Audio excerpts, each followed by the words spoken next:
Shift అవ్వడం అనేది జరగదు. ఈ రోజు వాళ్ళకు ఒక ఒక ఏదైనా ఒక చిన్న స్టేషనరీ ఐటమ్ ఏదైనా తయారు చేయాలంటే భారతదేశంలో ₹5 తయారయ్యేది అక్కడ బహుశా $20లకు $30 తయారవుతుంది. కాబట్టి అది కాస్ట్ ఎఫెక్టివ్ కానే కాదు. ఆపర్చునిటీ ఎక్కడ ఉంటే అక్కడికి వెళ్తారు. అన్ని కంపెనీలు అలాగే వెళ్తాయి. కానీ క్రమేపీ ఏమవుతున్నాయంటే ప్రపంచంలో దేశాలన్నీ కూడా బ్యారియర్స్ పెడుతున్నాయి. ట్రేడ్ బ్యారియర్స్ పెట్టడము, వాళ్ళ ప్రజలకి వాళ్ళకి ఏదో విధంగా వాళ్ళకి లాభం వచ్చే దిశగా పెట్టేటువంటి ప్రయత్నం చేస్తున్నారు. అంటే గతంలో ఉన్నటువంటి గ్లోబలైజ్డ్ ప్రపంచం ఏదైతే ఉందో ఒక ఏదైనా ఒక వస్తువు తయారవ్వాలంటే దాంట్లో ఒక స్క్రూ చైనాలో తయారవుతుంది, ఒక నట్ జపాన్ లో తయారవుతుంది, ఒక బోల్ట్ భారతదేశంలో తయారవుతుంది, ఇంకేవో కొన్ని మెక్సికోలో తయారవుతాయి, ఇవన్నీ కలిసి ఇంకెక్కడో అసెంబ్లీ అవుతాయి. ఇటువంటి ప్రపంచం తయారు చేశారు గత అంటే ఒక 40-50 ఏళ్లుగా తయారు చేస్తుంది అంతా కూడాను. గత 10 సంవత్సరాల్లో క్రమేపీ డిస్మాంటిల్ అవుతుంది. ఇవి లాభం లేదు, దీనివల్ల మనకు లోకల్ ప్రజలకి ఉద్యోగాలు పోతున్నాయి, ఇంకెవరో వేరే దేశాలు చాలా చీప్ గా కొట్టేస్తున్నాయి అన్నటువంటి భావం చాలా దేశాల్లో వస్తుంది. దానికోసం రిజర్వేషన్లని, దానికి టారిఫ్లని, బ్యారియర్స్ అన్ని పెట్టడం మొదలు పెడుతుంది. దాని ప్రతీకనే మనకు డొనాల్డ్ ట్రంప్. అందుకనే ఆయన ఈ రోజు మొత్తం ఇన్వెస్ట్మెంట్స్ అమెరికాలో పెట్టండి, మీరు ఇన్వెస్ట్మెంట్స్ ఇక్కడ పెట్టకపోతే నీ మీద టారిఫ్ వేస్తాను, మిమ్మల్ని బెదిరిస్తున్నాను అని చేస్తున్నాడు. కానీ ఆ బెదిరింపులు నిజంగా ఎక్కువ దూరం వెళ్ళేటువంటి పరిస్థితి కాదు. ఎందుకంటే ఒకవేళ ఆ బెదిరింపులకు అక్కడ కనుక ఎవరైనా ఇన్వెస్ట్మెంట్స్ పెట్టి అక్కడ స్టార్ట్ చేసినా కానీ కూడా లాభసాటి కాదు, దానివల్ల నష్టాలే వస్తాయి కానీ వాళ్ళకి అంత మించి అయ్యేటువంటి పరిస్థితి లేదు.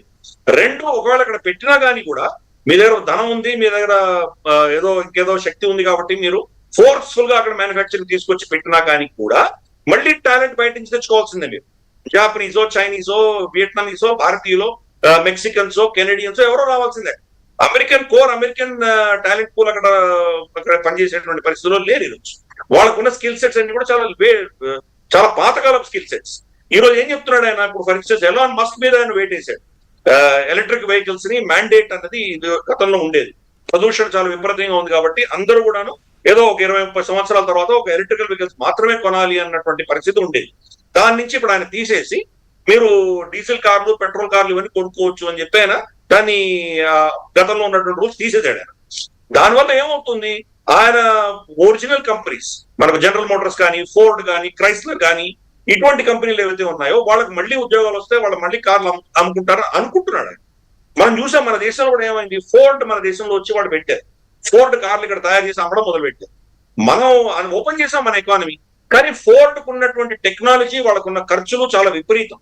అందుకని ఫోర్డ్ కార్లు మన దేశంలో అమ్ముకోలేకపోయారు. జాపనీస్ సుజుకీలు కావచ్చు, మనకు కొరియన్ హ్యుండాయిలు కావచ్చు, ఇవి చాలా రాణించినాయి. కానీ అమెరికన్ కంపెనీ ఇక్కడ రాణించలేకపోయింది, వేస్ట్ అయినాయి. ఈ రోజు మనం వాళ్ళతో ఒప్పందం చేసుకుని వాళ్ళకి ట్యాక్స్ ఫ్రీగా అక్కడి నుంచి కార్లు ఇక్కడ ఇంపోర్ట్ చేసుకున్నా కానీ కూడా భారతదేశంలో ఫ్లాప్ అవుతాయి.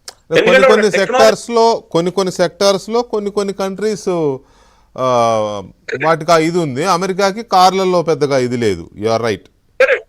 మారిపోయారు, టెక్నాలజీ మన ఒక తరం మారిపోయింది ఇప్పుడు.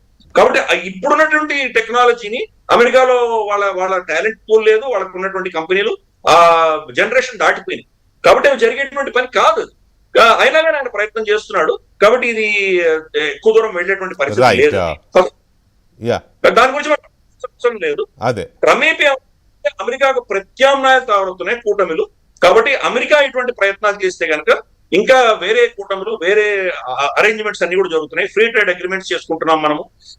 యునైటెడ్ నేషన్స్ గ్లోబలైజేషన్ అన్నటువంటి వ్యవస్థ కూలుతోంది. క్రమేపీ రీజనలైజేషన్ కావచ్చు, లేదా కొన్ని ఏమంటే ప్రెషర్ గ్రూప్స్ తయారవుతున్నాయి. కాబట్టి డొనాల్డ్ ట్రంప్ ఎంత ప్రయత్నం చేసినా కానీ అల్టిమేట్ గా మాత్రం అది జరిగేటువంటి పని కానీ.